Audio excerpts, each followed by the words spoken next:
Drama की starting हमारी female lead शू के साथ होती है, जो कि अपनी बेस्ट फ्रेंड के साथ बैठकर बातें कर रही होती है और वो इसे कहती है कि मुझे तुम्हारे लिए कितना बुरा लग रहा है कि तुम्हारा हस्बैंड इतना अमीर और इतना हैंडसम है तो क्या हुआ है, तो वो म्यूट ना। शू भी इस बारे में सोचने लगती है कि हाँ, मैं कितनी अनलकी हूँ कि मेरी शादी ऐसे मैन के साथ हो गई। शू अपने हस्बैंड फैंग से बहुत ही ज़्यादा नफरत करती है और फिर वो अपने हस्बैंड को फ्रेम करने के लिए किसी को मार देती है।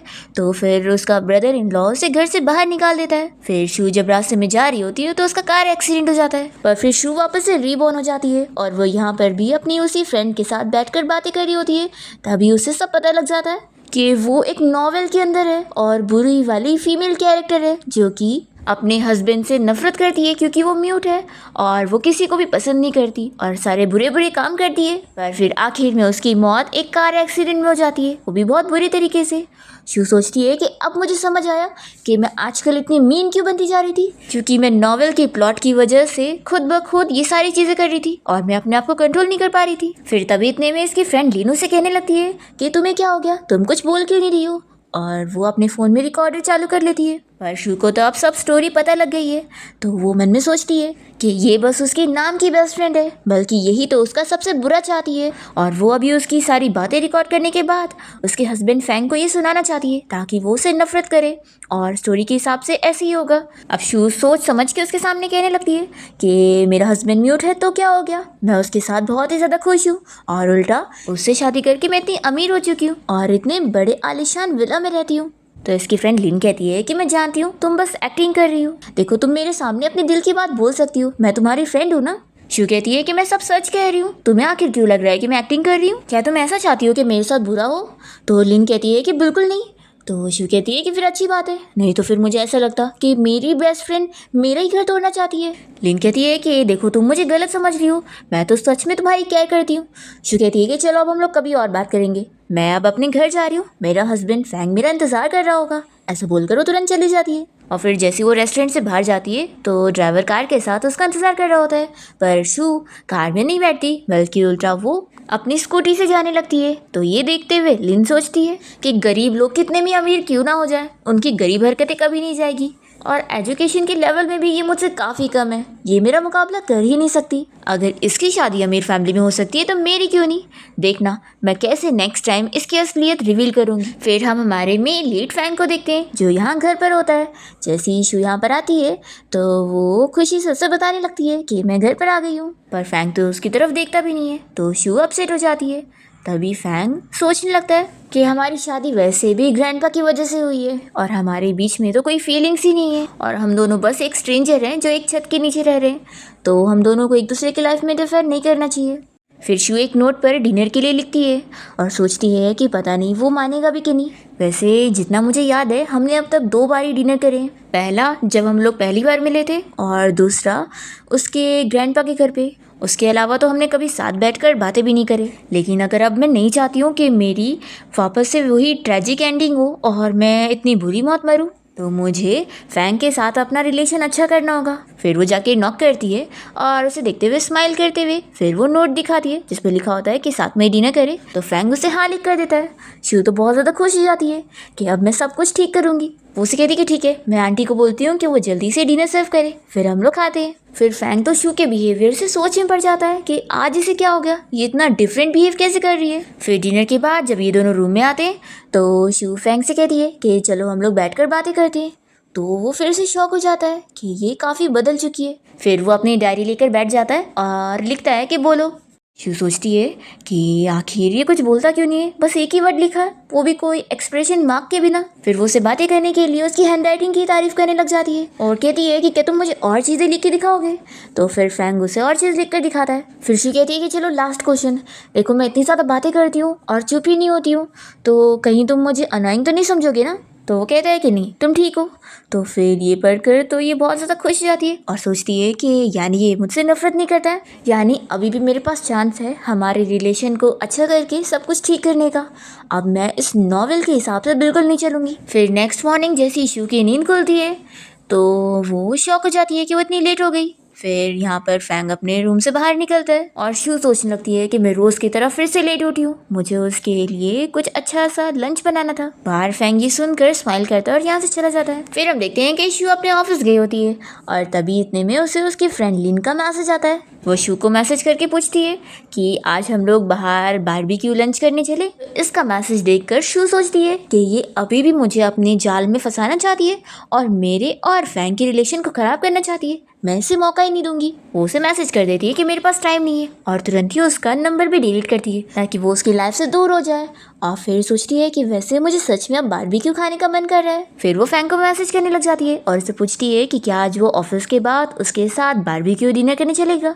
वो उसे मैसेज करके कहती है कि मुझे एक अच्छा सा रेस्टोरेंट भी पता है। हम देखते हैं कि फैंग यहाँ पर अपनी कंपनी की मीटिंग में होता है और तभी जब शू का इतना सारा मैसेज आने लगता है तो वो उसका मैसेज पढ़ने लग जाता है। शू सोचती है कि मैंने उसे इतने सारे मैसेज कर दी, कहीं वो मुझसे तंग ना आ जाए, लेकिन नहीं, कल उसने बोला था कि वो नहीं आएगा। फिर फैंग उसे बताता है कि आज मैं ओवर टाइम वर्क करने वाला हूँ।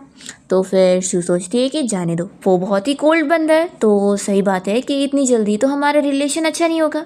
तो अब मैं उसे रिप्लाई कुछ नहीं करती हूँ, नहीं तो फिर वो मुझसे सच में तंग आ जाएगा। और फिर शू खुद की तारीफ करने लग जाती है कि मैं कितनी अच्छी हूँ, दूसरों के बारे में कितना सोचती हूँ। तो चलो अब मैं बारबेक्यू खाने के लिए खुद अकेली चली जाऊंगी। पर फिर शू का कुछ रिप्लाई नहीं आ रहा होता है तो फैंग बार बार अपना फ़ोन देखकर परेशान हो रहा होता है।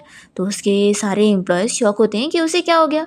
फिर वो अपने असिस्टेंट को इशारा करता है तो असिस्टेंट तुरंत ही मीटिंग क्लोज करने के लिए बोलकर सभी एम्प्लॉयज़ को जाने बोलता है। फिर हम देखते हैं कि शू रेस्टोरेंट में अकेले बारबेक्यू खाने गई होती है, पर तभी उसकी कजिन रेन अपने बॉयफ्रेंड के साथ वहाँ पहुँच जाती है और शू को देखकर कहती है कि तुम अकेले बारबेक्यू खा रही हो, चलो हम लोग भी तुम्हें ज्वाइन करते हैं। और वो लोग यहाँ बैठ जाते हैं। शू सोचती है कि उसकी कजिन बहुत ज़्यादा मीन पर्सन है, इसलिए उसे उसके सामने अपना मुंह बंद ही रखना चाहिए, उसे ज़्यादा बातें नहीं करनी चाहिए। फिर वो चुपचाप से खाने पे ध्यान दे रही होती है तो उसकी कजिन कहने लगती है कि तुम कितनी बेचारी हो ना, मेरे पास देखो कितना अमीर बॉयफ्रेंड है जो कि यहाँ मुझे खाना सर्व भी करके दे रहा है, तुम्हारे पास तो कोई है ही नहीं।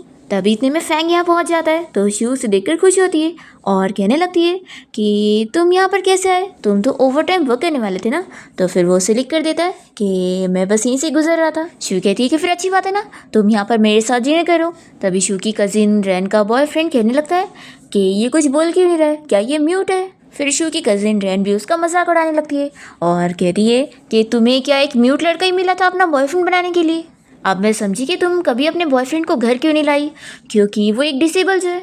फिर शू को बहुत गुस्सा आ जाती है और वो जल्दी से फैंग का फेस पकड़कर अपनी कजिन को दिखाने लगती है और कहती है कि इसे अच्छे से देखो, ये म्यूट है तो क्या हुआ, कितना ज़्यादा हैंडसम है, इसके साथ रहकर तो मैं कितनी ज़्यादा खुश हूँ, और तुम्हारा वाला देखो, उसे देख कर ही मुझे तो वॉमिटिंग हो रही है। फिर ये सुनकर शू की कजिन उसे चिल्लाने लगती है और उसका बॉयफ्रेंड भी कहता है कि तुम ये क्या कह रही हो। तो शू कहती है कि इतनी भी ज़्यादा एक्साइटेड मत हो, कहीं तुम्हारे बाल ना गिर जाए। तो फिर वो डर जाता है और अपने सर पे हाथ लगाता है तो इतने में उस सच में उसका विग निकल जाता है। ये देखकर शू हंसने लग जाती है और यहाँ पर बैठे सभी लोग भी देखकर हंस रहे होते हैं। तो रैन जल्दी से अपने बॉयफ्रेंड को उसका विग पहनाती है और कहती है कि तुम गुस्सा मत हो। और फिर इस कजिन का बॉयफ्रेंड यहाँ मैनेजर को बुलाकर शू और फैंग दोनों को यहाँ से निकालने का बोल रहा होता है, पर मैनेजर तो इन दोनों को यहाँ से निकलने के लिए बोलता है और बताता है कि फैंग तो यहाँ का VIP है, तो उसे तो वो लोग निकालने का सपने में भी नहीं सोच सकते। कजिन ये सुनकर शॉक हो जाती है और अपने बॉयफ्रेंड के साथ यहाँ से चली जाती है और शू को फिर बहुत ज़्यादा ही हंसी आती है। और फिर जब वो अचानक से फैंग को देखती है तो वो सोचती है कि सच में ये तो कितना ज़्यादा हैंडसम है। फिर वो उसे बैठने के लिए बोलती है और उसे सारा खाना सर्व करने लगती है, पर फैंग को तो यहाँ का खाना खाने के लिए अनहाइजीनिक फील हो रहा होता है, पर जैसे ही वो खाना टेस्ट करता है तो उसे बहुत ही अच्छा लगता है। और फिर दोनों अच्छे से डिनर करने के बाद यहाँ से बाहर आ जाते हैं और तभी बाहर असिस्टेंट इंतज़ार कर रहा होता है फैंग को पिक करने के लिए, और वो उसे और शू को साथ देखकर शॉक होता है और सोचता है कि बॉस यहाँ पर अपनी वाइफ के साथ डिनर करने के लिए आए थे, ये तो हिस्ट्री में पहली बार हो रहा है। और फिर शू तो यहाँ फैंग के साथ बहुत सारी बातें करी जा रही होती है और उसे कहने लगती है कि मुझे एक और अच्छा बारबेक्यू रेस्टोरेंट पता है, नेक्स्ट टाइम हम लोग वहाँ पर चलेंगे। और फिर वो अपने बैग में से नारियल निकालती है और उसे कहती है कि चलो अब अपना खाना थोड़ा सा डाइजेस्ट कर लेते हैं, और फिर वो दोनों के लिए स्ट्रॉ डालती है। तो फैंग ये देखकर काफ़ी शौक होता है और सोचता है कि शायद अब वो मुझसे नफरत नहीं करती है, और फिर दोनों साथ में यहाँ इस ड्रिंक को एंजॉय करते हैं। फिर घर आने के बाद शू सोचती है कि आज तो मैंने बहुत ही अच्छे से खाई हूँ, तो फिर वो अपना वेट मेजर करने लग जाती है। तभी इतने में पीछे फैंग आ जाता है तो उसे देखकर वो शॉक होती है और उसकी आंखें बंद करने लग जाती है। तो वो उसे उठा के दूर करता है। शू कहती है कि तुमने कुछ भी नहीं देखा ना, देखो लड़कियों का जो वेट होता है ना वो सीक्रेट होता है। ऐसा बोलकर वो जल्दी से जाके बेड पे लेट जाती है। फिर शू सोने के बाद रात में फैंग के ऊपर कभी हाथ रख रही होती है, कभी पैर रख रही होती है, तो वो बेचारा फिर सो नहीं पाता है। तो फिर वो उसके वीचैट के सारे पोस्ट देखने लगता है और देखता है कि वो कितने सारे खाने की पोस्ट करी हुई है और कितनी सारी बातें करती है।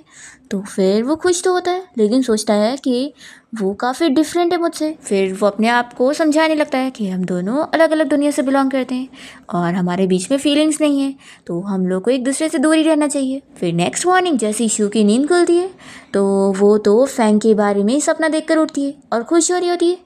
परफ्यू देखती है कि फैंग यहाँ पर है ही नहीं, तो वो सोचती है कि क्या मैं आज भी लेट उठी हूँ। फिर वो टाइम देखती है और सोचती है कि वो तो 8 बजे ऑफिस जाता है ना, तो आज इतनी जल्दी क्यों चला गया, क्या वो मुझे जानबूझ के अवॉइड कर रहा है। फिर दूसरी तरफ हम देखते हैं कि फैंग यहाँ पर अपने ऑफिस में होता है और तभी वो यहाँ पर शू के सारे पोस्ट चेक कर रहा होता है। उसने अभी फ़िलहाल एक पोस्ट करी होती है जिसमें उसने अपने फेवरेट एनीमे आकाशुइची का फोटो पोस्ट करी होती है। तो फैंग उसके पोस्ट को लाइक कर देता है। फिर शू ये देखकर खुश हो जाती है और सोचती है कि वही तो, आखिर वो मुझे अवॉइड क्यों करेगा, उससे तो मेरा पोस्ट भी लाइक करा है। फिर ये उसे मैसेज करके पूछने लगती है कि आज भी क्या हम लोग साथ में डिनर करें। फिर इतने में इसकी फ्रेंड यहाँ पर आई होती है और वो उसे कुछ तो बताने लगती है। तो शू को उसकी बातें सुनकर याद आता है कि आज 8 तारीख है और आज ही के दिन तो मेरे पेरेंट्स के घर पे मेरे कुछ रिलेटिव्स आने वाले हैं और उस कज़िन की फैमिली भी आने वाली है। मुझे याद है स्टोरी के हिसाब से मेरे डैड उन लोगों को इस बारे में बता देने वाले कि मेरा हस्बैंड कोई और नहीं मिस्टर फैंग है, जो कि इतना अमीर है। जब इस बारे में उन लोगों को पता लगेगा तो वो लोग काफ़ी फिर मेरा फ़ायदा उठाएंगे और मैं भी उन लोगों को काफ़ी बिलियंस की प्रॉपर्टी वगैरह दे दूंगी और ये सब स्टोरी के हिसाब से होगा, लेकिन इस बार ऐसा नहीं हो सकता। फिर वो तुरंत ही फैंग को मैसेज कर देती है कि आज हम लोग डिनर नहीं कर सकते, आज मुझे ज़रूरी काम से अपने पेरेंट्स के घर पे जाना है। और फिर ये मैसेज करने के बाद शू सीधा अपने मॉम डैड के घर पे जाने के लिए यहाँ से निकलती है। और दूसरी तरफ हम देखते हैं कि शू के मॉम डैड के घर पे उसकी कज़िन और उसके मॉम डैड आए होते हैं और वो लोग यहाँ पर कह रहे होते हैं कि शू को भी घर पे बुला लो। फिर शू के डैड उसे कॉल करने वाले होते हैं, इतने में शू खुद ही घर पहुँच जाती है। तभी यहाँ पर उसके अंकल कहने लगते हैं कि तुमने शादी भी कर ली और हमें अपने हस्बैंड से मिलवाई भी नहीं, ऐसे कैसे तुम कर सकती हो, तुमसे अच्छी तो देखो तुम्हारी कज़िन है जिसने तुरंत ही अपना बॉयफ्रेंड ढूंढने के बाद हमें उससे मिलवाई थी। और फिर यहाँ पर कज़िन की मॉम और डैड दोनों यहाँ पर उसके बॉयफ्रेंड के बारे में शो ऑफ करने लगते हैं कि वो कितना ज़्यादा अमीर है और उन लोगों को कितनी सारी चीज़ें दिलाता है। और फिर अंकल कहने लगते हैं कि तुम्हारा हस्बैंड तो इतना अमीर नहीं होगा ना और एक गरीब होगा। फिर शू की कज़िन उसका मजाक उड़ाने लग जाती है कि उस दिन जो म्यूट तुमसे मिलने आया था वो ज़रूर तुम्हारा हस्बैंड होगा ना, सच में वो तो एक डिसेबल था, उसके पास क्या ही होगा। तो फिर ये सुनते के साथ ही शू के डैड बताने जा रहे होते हैं कि वो कितना ज़्यादा अमीर है और ये लोग उसके बारे में कुछ भी ना बोले। तभी शू जल्दी से अपने डैड को रोक देती है और उन्हें फैंग के आइडेंटिटी के बारे में बिल्कुल बताने नहीं देती है। तभी इतने में टीवी में फैंग के बारे में न्यूज़ चलने लगती है और फिर जैसे ही फैंग दिखने वाला होता है तो शू जल्दी से टीवी के सामने आकर खड़ी हो जाती है ताकि उसकी कजिन देखकर पहचान न ले। तभी हम फैंग को देखते हैं जो कि शू के घर के बाहर पहुंच जाता है और वो यहाँ पर बहुत सारे गिफ्ट भी लेकर आया होता है। तभी जैसे ही फिर वो डोर पे नॉक करता है तो शू जाके दरवाज़ा खोलती है और उसे देखकर तुरंत ही दरवाज़ा बंद कर लेती है। तो फिर फैंग तो बहुत ही शॉक हो जाता है और अपने असिस्टेंट को देखता है कि ये क्या हो गया। फिर शू को वापस से दरवाज़ा खोलना ही पड़ता है और फैंग तुरंत ही ये सारे गिफ्ट लेकर घर में आ जाता है। फिर शू जल्दी से फैंग को लेकर बैठाती है। तभी उसकी आंटी कहने लगती है कि ज़रूर तुम्हारे हस्बैंड को पता लग गया होगा कि हम लोग यहाँ पर आए हुए, तो इसलिए ये सारे गिफ्ट लेकर आया होगा शो ऑफ करने के लिए। अरे देखो हम लोग फैमिली है ना, फैमिली के सामने शो ऑफ करने की ज़रूरत नहीं है। तभी अंकल कहने लग जाते हैं कि अभी टीवी में जिस मिस्टर फैंग के बारे में न्यूज़ चल रही थी वो बिल्कुल तुम्हारी तरह दिख रहा था ना। तो कजिन कहती है कि डैड आप ही क्या कह रहे हैं, ऐसा बिल्कुल नहीं हो सकता है, ये डिसेबल आखिर वो मिस्टर फैंग थोड़ी ना होगा। फिर आंटी भी कहने लगती है कि हाँ आखिर इन लोगों का सन इन लॉ हमारे वाले से थोड़ी ना अच्छा होगा, हमारा वाला ज़्यादा अमीर है और इस म्यूट के पास होगा ही क्या। फैंग को ये सुनकर गुस्सा आ रहा होता है और फिर जैसे वो शू की तरफ देखता है तो वो उसे शांत कराती है और कहती है कि हाँ आप लोग की फैमिली में ही सारा अच्छा लग चल रहा है और मैं तो चाहती हूँ कि आप लोगों के घर में तो पैसों की बारिश भी होने लग जाए, आप लोग इतने पैसों के लालची जो हो। तो फिर शू की आंटी और कज़िन इस बात पर बहुत ही गुस्सा हो जाते हैं। तो यहाँ पर शू की मॉम आ जाती है और इन लोगों से कहने लगती है कि अब बस बहुत हो गया, और वो इन लोगों को अपने घर से बाहर निकाल देती है। फिर शू के डैड जल्दी से फैंग से सॉरी कहने लगते हैं, जो अभी उसके अंकल आंटी यहाँ पर उसका मजाक जो उड़ा रहे थे। तो फैंग जल्दी से अपने बुक में लिख कर देता है कि कोई बात नहीं। फिर शू के मॉम डैड इन लोगों के लिए कुकिंग करने किचन में चले जाते हैं और फिर फैंग यहाँ शू की तरफ देखकर उसे एक्सप्लेन करने के लिए कह रहा होता है। तो फिर वो सब बताती है कि मैंने जानबूझ के उन लोगों को तुम्हारी आइडेंटिटी के बारे में नहीं बताई। अगर उन लोगों को पता लग जाता कि तुम इतने अमीर हो और तुम ही वो मिस्टर फैंग हो जिसके बारे में न्यूज़ चल रही थी, तो फिर वो लोग तुम्हारा कितना फ़ायदा उठाते और तुमसे कितनी सारी चीज़ें डिमांड करने लगते और तुम्हारे पीछे ही पड़ जाते, तुम्हें परेशान करते। फिर ये सुनने के बाद फैंग सोचता है कि यानी ये मेरी फिक्र कर रही थी और फिर वो तो खुश हो जाता है।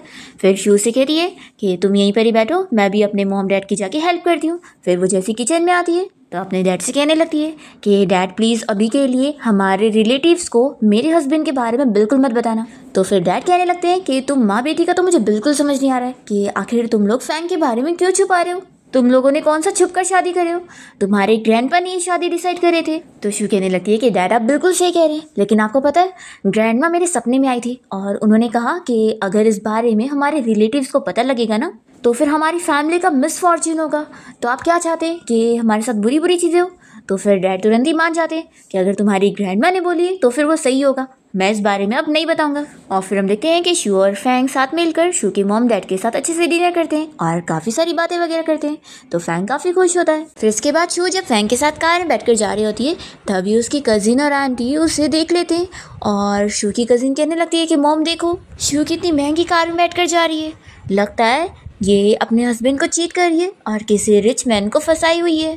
फिर रात में हम देखते हैं कि शू फैंग की बीमारी के बारे में सर्च कर रही होती है, जिसमें उसे पता लगता है कि इस बीमारी के ट्रीटमेंट के लिए फैमिली मेम्बर्स को भी साथ में सपोर्ट करना चाहिए। तो जैसे ही फैंग यहाँ पर आता है तो शू से पूछने लगती है कि तुम अपने ट्रीटमेंट के लिए हर महीना जाते हो ना, तो इस बार मैं भी तुम्हारे साथ चलूँगी क्योंकि ऑफ कोर्स मैं तुम्हारी फैमिली मेम्बर हूँ ना। तो फैमिली सुनकर फैंग तो खुश होता है, फिर वो उसे हाँ बोल देता है। तो शू उससे प्रॉमिस भी करवाती है। फिर हम देखते हैं कि फैंग अपने स्टडी रूम में बैठकर अपना काम वगैरह कर रहा होता है। इतने में अचानक से उसे सफोकेशन होने लगता है। तभी यहाँ पर शू पहुँच जाती है और उसे बताती है कि मैंने तुम्हारी बीमारी के बारे में कुछ रिसर्च वगैरह करी हूँ कि और भी पेशेंट्स ठीक हुए, तो तुम अगर फ्री होंगे ना तो ये पढ़ लेना। फिर शू यहाँ से चली जाती है और फैंग को फील होता है कि उसकी वजह से अब मुझे अच्छा फील हो रहा है। फिर वो उसे थैंक यू मैसेज कर देता है। तो शू भी खुश हो जाती है कि वो कोल्ड बंदा पहली बार मुझे थैंक यू बोल रहा है। फिर शू तो खुश हो जाती है कि अब मेरी मेहनत रंग ला रही है। फिर नेक्स्ट सीन में हम देखते हैं कि शू अपनी कंपनी की तरफ से अपनी शो की स्क्रिप्ट प्रेजेंट करने के लिए गई होती है। अभी यहाँ पर इसकी वही फ्रेंड लिन पहुँच जाती है और वो इससे बातें करने की कोशिश करती है, पर शू इसे कोई भाव नहीं देती। तभी हम देखते हैं कि फैंग भी यहाँ पे एज अ गेस्ट आया होता है और तभी उसे देखकर सभी लोग खुश होने लगते हैं कि इतना बड़ा इन्वेस्टर पहली बार यहाँ पर आया है।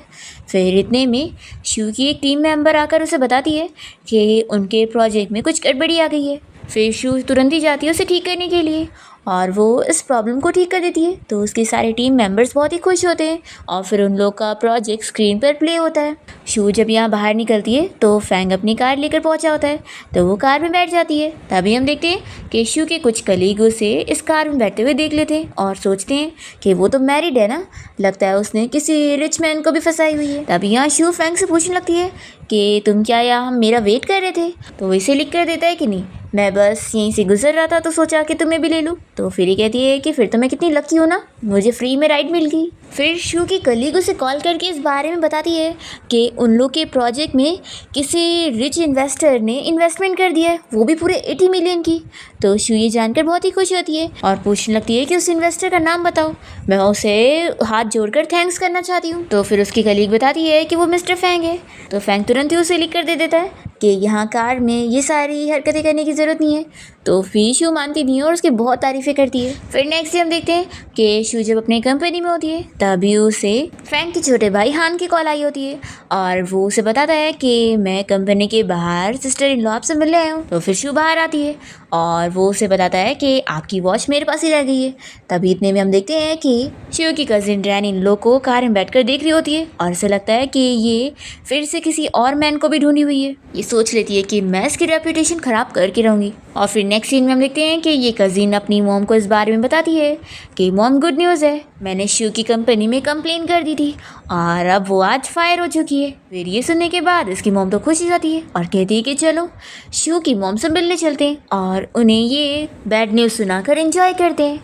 फिर दूसरी तरफ हम देखते हैं कि फैंग यहाँ अपनी कंपनी में होता है और शू से मैसेज कर रही होती है तो ये खुश होने लगता है।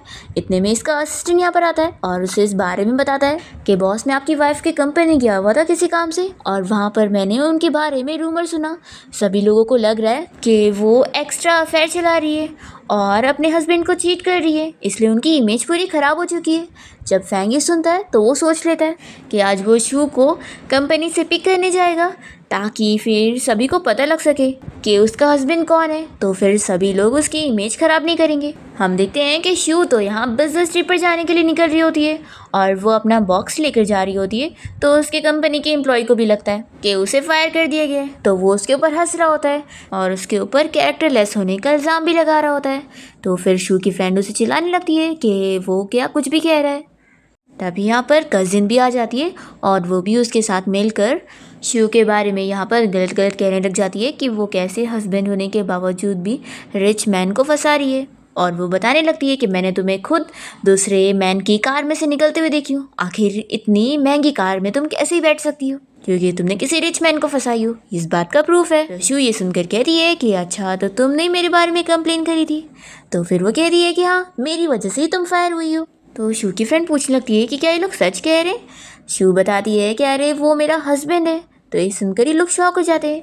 कज़िन कहती है कि अच्छा तो तुम अब बोलोगी कि वो मिस्टर फैंग ही तुम्हारा हस्बैंड है, इतना अमीर बंदा। अगर ये सच हुआ ना तो फिर मैं नील डाउन होकर तुमसे माफ़ी मांगूंगी। तभी इतने में फैंग यहाँ पर अपनी एंट्री मारता है। जैसे ही वो कार से बाहर निकलता है तो ये लोग खुश हो जाते हैं कि मिस्टर फैंग यहाँ पर आए। फिर फैंग तो यहाँ पर शू के पास आ जाता है, तो वो इन लोगों को उससे मिलवाने लगती है और कहती है कि मैं तुम लोगों को इंट्रोड्यूस कर दूँ, ये मेरा हस्बैंड है मिस्टर फैंग। और फिर वो उसे बॉक्स पकड़ाती है तो फिर वो पकड़ लेता है। फिर कज़िन कहने लगती है कि तुम्हारा हस्बैंड तो एक म्यूट है ना, आखिर वो मिस्टर फैंग कैसे हो सकता है। शू कहती है कि तुम्हें याद है अभी तुमने क्या बोली थी कि अगर मेरा हस्बैंड मिस्टर फैंग हुआ तो तुम नील डाउन करके मुझसे माफ़ी मांगोगी, तो चलो शुरू हो जाओ। तो फिर कज़िन कहने लगती है कि हम दोनों तो सिस्टर्स हैं ना, तो तुम थोड़ी ना मेरे साथ ऐसे ग्रजेस होल्ड करोगी, है ना। तो शू कहती है कि नहीं मैं ग्रजेस होल्ड करूँगी।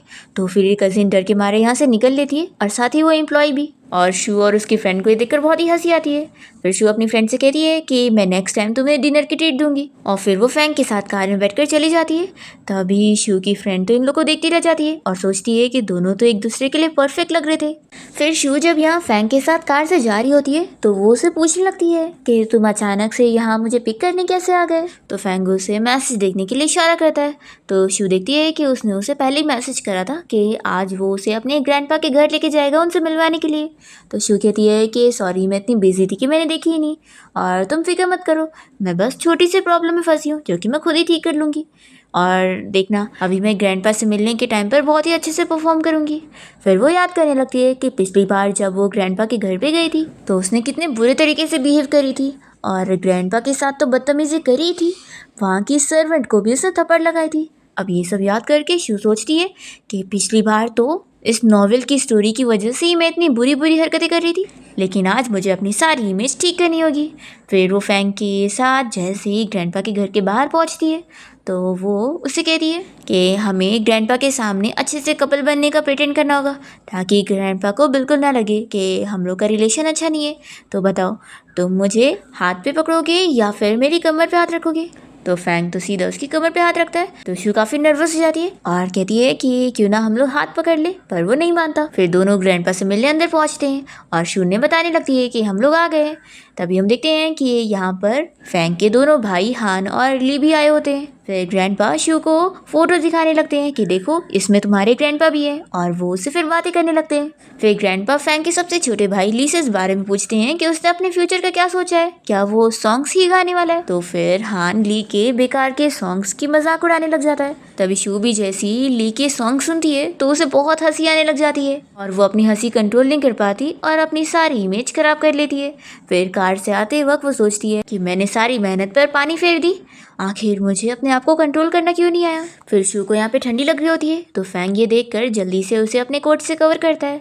फिर शू तो खुश हो जाती है कि हम लोग का रिलेशनशिप तो कितना अच्छा हो गया। फिर नेक्स्ट मॉर्निंग शू जल्दी जल्दी तैयार होकर निकल रही होती है और वो फैंग को बताती है कि मैं अपने बिजनेस ट्रिप के लिए जा रही हूँ और हाँ, तुम फिक्र मत करना, मैंने जो तुमसे प्रॉमिस करी थी कि मैं तुम्हारे ट्रीटमेंट के लिए तुम्हारे साथ चलूँगी, उसके लिए मैं टाइम पर पहुँच जाने वाली हूँ। फिर फैंग सोचने लगता है कि बस मैं जल्दी से ठीक हो जाऊँ, मुझे उस दिन का इंतज़ार है जब हम दोनों बातें करेंगे।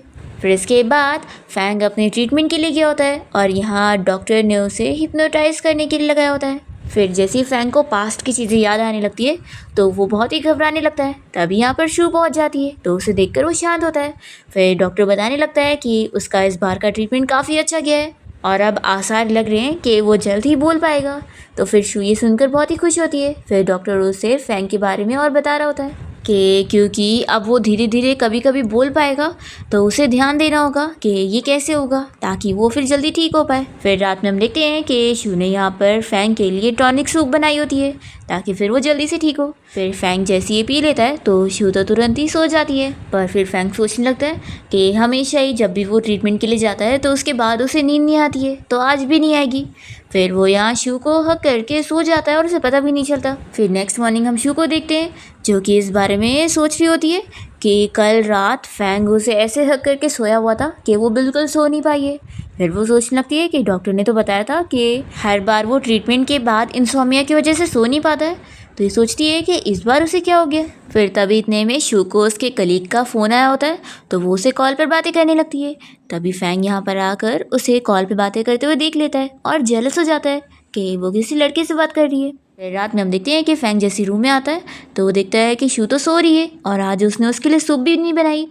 तो फिर वो उसे हक करके सोने लग जाता है। विशु की नींद खुल जाती है और वो सोचती है कि आज तो मैंने इसे सूप भी नहीं दी, तो यानी कि आज तो ये नशे में नहीं है, तो भी ये मुझे क्यों हक करा हुआ है। फिर नेक्स्ट डे हम देखते हैं कि फैंग अपने ऑफिस में होता है। तभी उसका असिस्टेंट बताने लगता है कि एक इन्वेस्टर की तरफ से उसे फ्रेंच डिनर का ऑफर आया है, तो क्या उसे वो मना कर दे। तभी फैंग शू को मैसेज करके उससे पूछता है कि क्या तुम मेरे साथ फ्रेंच डिनर करने चलोगी, तो वो तो खुशी से हाँ बोल देती है।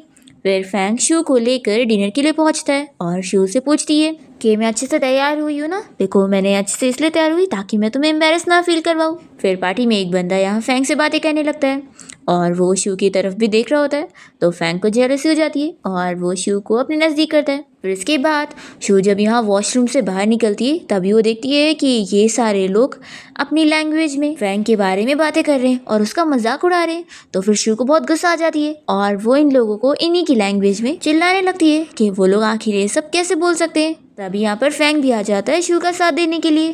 तो शू सोचती है कि लगता है इसने अपनी सारी बुराई सुन ली है। शू कहती है कि रुको, मैं जाकर उन लोगों को और सबक सिखा के आती हूँ, ऐसे कैसे वो लोग तुम्हारे बारे में सब कह रहे थे। तो फिर फैंग कहता है कि शू रुक जाओ। ये सुनकर वो शॉक हो जाती है कि उसने बोला। फिर वो उसे लिख कर देता है कि तुम्हें उन जैसे लोगों के ऊपर अपना टाइम वेस्ट करने की ज़रूरत नहीं है। तो शू कहती है कि अभी तो तुम मुंह से बोल रहे थे ना, तो तुम वापस अब लिख क्यों रहे हो। तो फिर वो उसे वापस से लिख कर देता है कि ऐसा नहीं है कि मैं बोल नहीं सकता हूँ, मुझे बोलना आता है, बस मैं शायद बोलना चाहता नहीं हूँ और ये कुछ साइकोलॉजिकल रीज़न की वजह से हो गया है। तो फिर शू कहने लगती है कि फिर आखिर अभी तुमने कैसे बोले थे, ये किस रीज़न से होगा।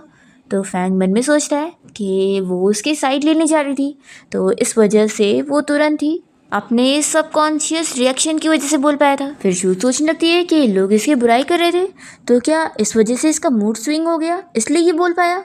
फिर वो उसे कहने लगती है कि वैसे तुम्हारी आवाज़ बहुत ज़्यादा अच्छी थी और मुझे तो बहुत ही ज़्यादा पसंद आई।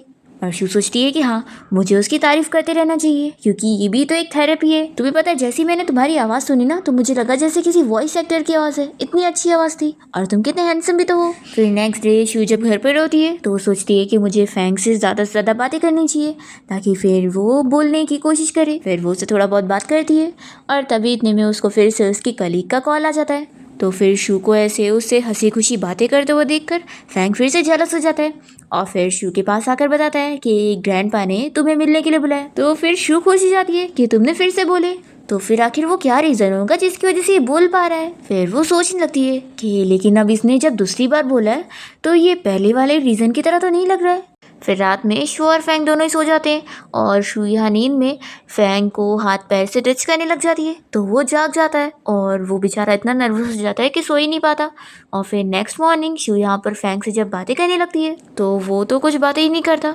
शू सोचती है कि अब इसे क्या हो गया, ये बार बार स्विच कैसे होता रहता है? जाने दो, मैं ज़्यादा क्वेश्चन नहीं पूछती हूँ, नहीं तो गुस्सा हो जाएगा। फिर फैंग जब अपनी कंपनी जाता है तो वो अपनी 2 एम्प्लॉयज़ को इस बारे में बातें करते हुए सुनता है। वो लोग कह रही होती है कि आजकल इंटरनेट पर साइकोलॉजिकल अट्रैक्शन ये टर्म बहुत ज़्यादा फेमस हो गया है, जिसका मतलब है कि अगर कोई पर्सन किसी को लाइक करता है तो वो उसे फिजिकली अट्रैक्ट होगा, यानी कि जब वो सो रहा होगा या होश में नहीं होगा वो उसे किस या हक करने की कोशिश करेगा। तो ये सुनने के साथ ही फैंग याद करने लगता है कि शू से हमेशा नज़दीक आने की कोशिश करती है और कल रात भी वो उसे हक कर ली थी। फिर वो इस बारे में और इंटरनेट पे सर्च करता है और बहुत ही खुश होने लगता है कि यानी मेरी वाइफ मुझसे फिजिकली अट्रैक्ट है। फिर नेक्स्ट सीन में हम देखते हैं कि शू फैंग के एक होटल गई होती है अपनी शूटिंग के काम के लिए। तभी हम देखते हैं कि शू की कजिन यहाँ पर अपनी मॉम और अपने 2 रिलेटिव को साथ लेकर आई होती है यहाँ पर मज़े करने के लिए शू के नाम पर, क्योंकि अब उसे जो पता लग गया है कि फैंग इतने बड़े कंपनी का सीईओ है और उसी का तो ये होटल है, तो अब ये उसकी फैमिली होने के नाम पर यहाँ पर मज़े लूटने आई होती है। तभी यहाँ पर जैसे ही शू को उसके रिलेटिव देख लेते हैं तो उसे कहने लगते हैं कि तुम्हारी शादी मिस्टर फैंग के साथ हुई है और तुमने ये सीक्रेट रखी हुई थी, तुम्हें क्या लगा था कि तुम हमें कुछ फ़ायदा नहीं दिलाओगी। वो लोग कहते हैं कि अब तुम हमारी रिलेटिव हो ना, तो हमें यहाँ पर पूरे अलग अलग रूम चाहिए रहने के लिए। शू कहती है कि क्यों नहीं, आप लोग अलग अलग 5 रूम में रहो। फिर वो यहाँ मैनेजर से बात कर लेती है कि इन सभी को यहाँ 5 रूम दे दो, तो फिर लोग बड़े खुश होने लग जाते हैं। शू कहती है कि ये लोग मेरे रिलेटिव हैं तो इन लोगों को 10% डिस्काउंट भी दे देना। ऐसा बोलकर वो चली जाती है और ये लोग तो शॉक रह जाते हैं कि उसने तो इन लोगों को पैसे में रूम दिला दिए।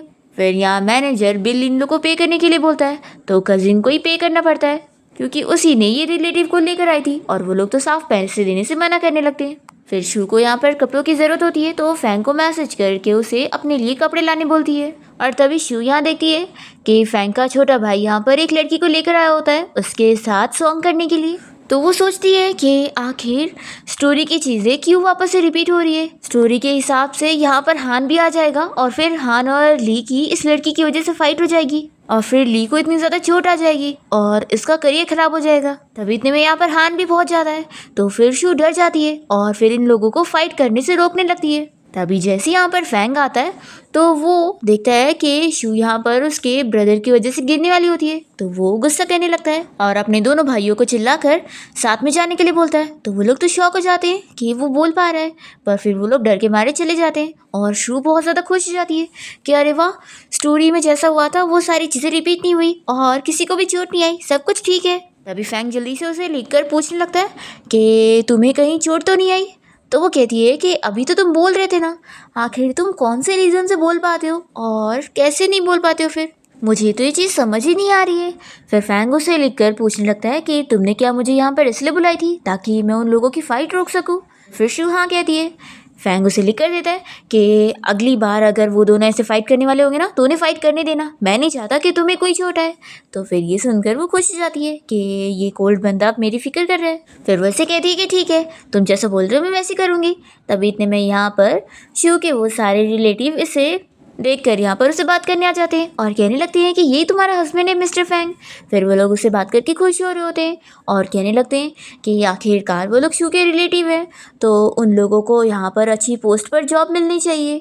तभी इतने में यहाँ पर मैनेजर आ जाता है तो शू कहने लगती है कि इन लोगों को अच्छे से देखकर याद कर लो, ये मेरे रिलेटिव्स हैं, इन लोगों को बिल्कुल भी यहाँ पर जॉब मत देना। तो ये सुनते के साथ ही वो लोग यहाँ पर फैंग से कहने लगते हैं कि आप उस शू की बात मत सुनो, ये कुछ भी कह रही है। तो फैंग ऑर्डर दे देता है कि जैसा मेरी वाइफ कह रही है वैसे ही करना, क्योंकि ये यहाँ की बॉस है। और फिर शू फैंग के साथ यहाँ से चली जाती है और ये रिलेटिव बस खड़े रह जाते हैं और शॉक भी हो जाते हैं कि आखिर वो तो म्यूट था ना, तो अब बोल कैसे पा रहा है। फिर हम देखते हैं कि शू यहाँ पर फैंग के साथ एक रूम में रुकी हुई होती है और तभी वो कहती है कि लगता है मैंने जो सामान मंगवाई थी वो आ गया है। शू देखती है कि उन लोगों ने कैसी वाली नाइट ड्रेस उसके लिए सेंड कर दिए, तो वो काफ़ी शौक होने लगती है। फैंग कहता है कि आखिर ये क्या है, तो वो कहती है कि ज़रूर ये वो सारे ड्रेस होगी जो मेरे आने वाले शो में यूज़ होने वाला है। तभी वेट्रेस यहाँ पर आकर इन लोगों को कहने लगती है कि मैनेजर ने मुझे आप लोगों को वंडरफुल नाइट विश करने के लिए बोला था। तो फिर शू तो ये सुनकर बहुत ही एम्बैरेस फील करने लगती है। फिर रात में शू तो फैंग से पहले सो जाती है। फिर फैंग जब आके लेटता है तो वो शू को हक करके सो रहा होता है। तभी शू जाग जाती है और वो बहुत ही ज़्यादा शाय हो जाती है नेक्स्ट डे हम देखते हैं फैंग की कंपनी में दो एम्प्लॉयज़ आपस में इस बारे में बात कर रहे होते हैं कि उन लोगों ने फैंग के बारे में सुने कि कल वो अपने होटल गया हुआ था और वहाँ पर उसने अपने मुंह से बोला है, यानी कि अब वो ठीक हो रहा है, वो भी अपनी मिस्टीरियस वाइफ की वजह से। तो फिर ये लोग काफ़ी खुश होने लगते हैं। तभी यहाँ पर लिन भी बैठी होती है और वो ये सुन लेती है और सोचने लगती है कि क्यों ना मैं मिस्टर फैंग के पास जाऊँ, मेरे पास अच्छा चांस है उन्हें सेड्यूस करने का। फिर दूसरी तरफ हम देखते हैं शू अपने कलीग के साथ जब कंपनी से बाहर निकल रही होती है, तभी इतने में शू अचानक से गिरने लग जाती है। तो वो उसका हाथ पकड़ के उसे बचाता है और तभी वो देखता है कि फैंग कार में बैठकर इन लोग को देख रहा है। तो वो सोचता है कि मिस्टर फैंग ऐसे क्यों देख रहे हैं और वो गुस्से में क्यों लग रहे हैं। फिर वो सोचता है कहीं ऐसा तो नहीं कि मैंने शू को पकड़ा हुआ हूँ इसलिए ये उनकी वाइफ है, वो जेलस हो रहे होंगे। फिर वो जल्दी से शू का हाथ छोड़ देता है और अंदर भाग जाता है। फिर शू तो समझ ही नहीं पाती है कि वो क्यों भाग गया। फिर इतने में वो फैंग को देखकर खुश हो जाती है और उसके पास आकर पूछने लगती है कि तुम यहाँ पर क्या कर रहे हो। तो फिर वो उसे लिख कर देता है कि पास में किसी काम के लिए आया था। तो शू कहती है कि ठीक है फिर मुझे राइड दे दो, मैं कितनी लकी हूँ। फिर फैंग अपने ऑफिस में होता है, तभी इसका असिस्टेंट इसे एक गिफ्ट ला कर देता है और बताता है कि किसी लेडी ने आपको ये गिफ्ट करी है। तो फैंग देखता है कि उसमें एक नोट लिखा हुआ है। तो वो सोचता है कि ये शू की तरफ से वो उसे रेस्टोरेंट में मिलने के लिए बुला रही है। तो फिर ये खुश हो जाता है और फिर शू की पसंद की परफ्यूम लगाकर ये रेस्टोरेंट में उसे मिलने पहुंचता है। पर ये नोट तो लिन ने लिखी होती है और वो यहाँ पर आ जाती है और कहने लगती है कि मिस्टर फैंग, मैं आपको ये बात बताने वाली तो नहीं थी, लेकिन सोची कि आपको बता दूँ, आपकी वाइफ शू आपको धोखा दे रही है। फैंग तुरंत ही यहाँ से उठकर जाने लगता है। तो लिन जल्दी से शू की वो रिकॉर्डिंग चालू कर देती है जिसमें वो कह रही थी कि मेरी शादी मेरे ग्रैंडपा ने ज़बरदस्ती उसे करवा दी, नहीं तो उस म्यूट बंदे से शादी कौन नहीं करता, मैं उससे बहुत नफरत करती हूँ। फैंग जब ये सुनता है तो वो रुक जाता है। फिर लिन उसे बताने लग जाती है कि शू मेरी बेस्ट फ्रेंड है, इसलिए उसके अंदर के राज सिर्फ मैं ही जानती हूँ और मैं आपको बता रही हूँ कि वो आपके पीठ पीछे कितनी बार आपकी बुराई करती रहती है, वो सच में दोगली इंसान है। तो फैंग कहता है कि तुमने चुपके से उसकी बातें रिकॉर्ड कर रही हो और उसके पीठ पीछे ये सब कह रही हो और तुमने उसके नाम से मुझे यहाँ बुलाई हो, तो तुम्हें नहीं लगता कि दोगली तो तुम हो। ऐसा सुनाकर वो यहाँ से जाने लगता है। तो फिर लिन जोर से कहती है कि मैं आपको शू की असलियत दिखाना चाहती थी, पर फैंग तो यहाँ से चला जाता है। तो ये सोचती है कि फैंग ने मेरी बात पर बिलीव नहीं किया तो क्या हो गया, कम से कम वो अब शू पर भी बिलीव नहीं करने वाला। फिर रात में फैंग जब अपने स्टडी रूम में बैठकर काम कर रहा होता है, तभी शू उसके लिए पेस्ट्री लेकर आती है और कहती है कि टेस्ट करो, ये मैंने बनाई हूँ। तो फिर ये सोचने लगता है वो इसी रिकॉर्डिंग के बारे में कि वो कह रही थी कि वो उसे शादी करके खुश नहीं है और बस ग्रैंडपा की वजह से उसने शादी करी है। तो फिर ये सोचता है कि मुझे इसके साथ डिस्टेंस मेंटेन करके रखना चाहिए, ताकि फिर उसे जब कोई लड़का पसंद आएगा तो फिर ये उसके पास चली जाएगी। शू सोचती है कि शायद वो काम में बिजी है इसलिए अभी कुछ कह नहीं रहा है, तो वो चली जाती है। और फिर नेक्स्ट मॉर्निंग शू यहाँ पर फैंग के लिए ब्रेकफास्ट बना रही होती है, तभी वो ये सब देखता है तो खुश हो जाता है। फिर हम देखते हैं कि शू जब अपने कलीग के साथ यहाँ अपने कंपनी में होती है तो वो उसके साथ बाहर लंच करने बैठ जाती है और तभी यहाँ फैंग उसे लंच देने के लिए आ रहा होता है और जब वो इन दोनों का ऐसे साथ देखता है तो वो जेलस होकर चला जाता है। तो असिस्टेंट की लंच बॉक्स एक एम्प्लॉय को दे देता है कि वो शू तक पहुँचा दे और कह दे कि ये मिस्टर फैंग की तरफ से। फिर जब शू को ये लंच बॉक्स मिल जाता है तो वो सोचती है कि फैंग यहाँ पर क्यों नहीं आया, तो वो समझ जाती है कि कहीं उसने मिसअंडरस्टैंड तो नहीं कर लिया। फिर इसके बाद फैंग तो शू को अवॉइड करने लग जाता है और वो ज़्यादा टाइम अपनी कंपनी में बिताने लगता है और काफ़ी स्मोक भी कर रहा होता है। फिर उसके बाद जब वो घर पहुंचता है तो शू से देखते के साथ ही जल्दी से उसे हक कर लेती है और फिर उसे पूछती है कि आखिर तुम मुझे अवॉइड क्यों कर रहे हो, क्या तुम अब मुझसे नफरत करने लग गए हो। देखो इतनी मुश्किलों से तो हमारे बीच की चीज़ इतनी ठीक हुई थी और मैं वापस से शुरू में नहीं पहुँचना चाहती हूँ। तो फिर फैंग उसे कहने लगता है कि अगर तुम किसी को लाइक करती हो तो मुझे बता सकती हो, मैं पीछे हट जाऊँगा। शू कहती है कि मैं जिसे लाइक करती हूँ वो तुम हो और तुम यानी कि सोच रहे थे कि मैं किसी और को लाइक करती हूँ, इसलिए तुम मुझे अवॉइड कर रहे थे और मैं हमेशा से ही तुम्हें ही लाइक करती थी, यानी कि तुम खुद से जेलस हो रहे हो। फिर नेक्स्ट टाइम देखते हैं कि शू जब अपनी कंपनी में आती है तो वो कल के बारे में याद करने लगती है कि कैसे वो फैंग को सब एक्सप्लेन करने के लिए उसे सीसीटीवी फुटेज भी दिखा रही थी कि वो अपने कलीग के साथ बस नॉर्मल लंच कर रही थी क्योंकि उसी ने उसे इनवाइट कर लिया था। और फिर यही सब याद करके सोचती है कि वैसे वो जेलस होने पर बहुत ही क्यूट लग रहा था। फिर शू को अचानक से यहाँ पर उसके डैड की कॉल आती है और वो उसे बताते हैं कि तुम्हारी मॉम बाथरूम में स्लिप होकर गिर गई है शू ये सुनते के साथ ही रोने लग जाती है और फिर वो तुरंत ही घर आने के लिए निकल रही होती है। तभी इतने में यहाँ पर फैंग उसे पिक करने आया होता है और वो उसे संभालने लगता है कि रो मत, सब कुछ ठीक हो जाएगा।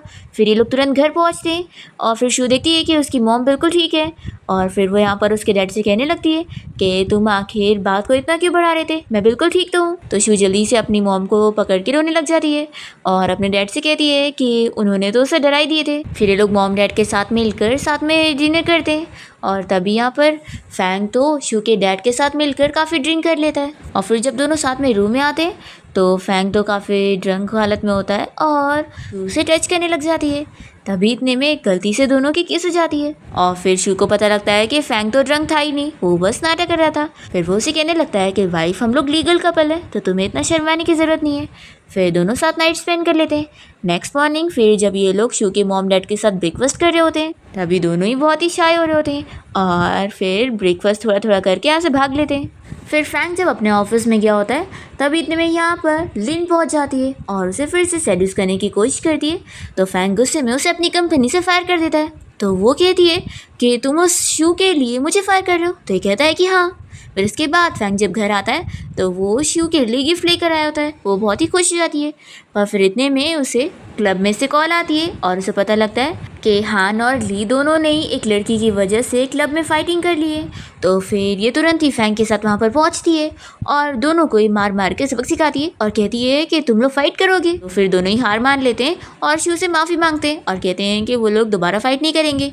फैंग यहाँ पर शू को देखते ही रह जाता है और फिर उसकी तारीफ़ करता है। फिर जब दोनों घर आ जाते हैं तभी बारिश की आवाज़ सुनकर फैंग को अपने मॉम डैड की याद आ जाती है और वो रोने लग जाता है और फिर शू को उनके बारे में बताता है कि जब उनकी मौत हुई थी तभी भी ऐसी तेज़ बारिश हो रही थी और तभी से उसे तो ट्रॉमा हो गया था। शू उसे कंफर्ट करने लगती है और फिर फैंग बहुत ज़्यादा खुश हो जाता है कि उसकी वजह से वो आज ठीक हो पाया है। फिर नेक्स्ट सीन में हम देखते हैं कि शू को फैंग की एक्सीडेंट की खबर मिलती है तो वो काफ़ी शॉक हो जाती है और तुरंत ही वहाँ पर पहुँचकर रोने लग जाती है कि कहीं सच में उसे कुछ हो तो नहीं गया, क्योंकि स्टोरी के हिसाब से ऐसे ही होना था। लेकिन उसने सोची थी कि अब उसने सब स्टोरी बदल दी है तो ऐसा नहीं होगा। तभी यहाँ पर फैंग आ जाता है और शू से हक करके रोने लग जाती है कि वो बिल्कुल ठीक है। और फिर फाइनली हम देखते हैं कि शू और फैंग की एक ग्रैंड वेडिंग सेरेमनी होती है कि अब तक उन लोगों ने बस मैरिज सर्टिफिकेट लिए थे पर वेडिंग नहीं करे थे और इसके साथ ही इस ड्रामा की हैप्पी एंडिंग यहाँ पर हो जाती है।